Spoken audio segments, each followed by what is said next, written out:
तो क्या खाला ने किसी रिश्ते वाली को बुला रखा है? अगर सलमान ने दूसरी शादी कर ली तो मेरा और जन्नत का क्या बनेगा?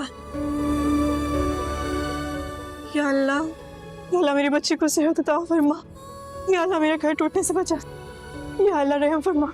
या अल्लाह रहम फरमा। समरापी क्यों परेशान हो गई हैं? क्या हुआ है? दुआ दुआ, प्लीज तुम दुआ करो ना, अल्लाह ताला तुम्हारी बात जरूर सुनेंगे। प्लीज तुम दुआ करो, मेरा घर बच जाए। आप तो हौसला करें, कुछ नहीं होगा, जन्नत को सब ठीक हो जाएगा। देखें, हम सब लोग आपके साथ हैं, आप तो हौसला करें। मैं, अब्बू, अम्मी, सलमान भाई। सलमान नहीं है मेरे साथ, सलमान नहीं है, सलमान नहीं है मेरे साथ।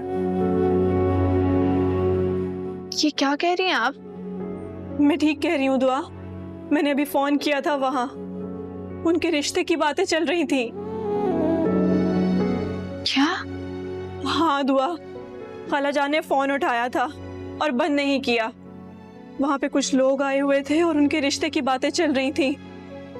खाला जान ने जानबूझकर ऐसा किया ताकि मैं सब कुछ अपने कानों से सुन लूं। अच्छा समरापी, आप बिल्कुल परेशान नहीं हो।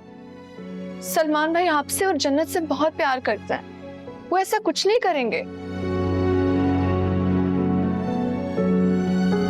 वो ये सब कुछ खाला जान के कहने पे कर रहे होंगे। क्या होगा दुआ, क्या होगा मेरा और मेरी बच्ची जन्नत का? क्या होगा हमारा? क्या होगा दुआ, क्या होगा हमारा?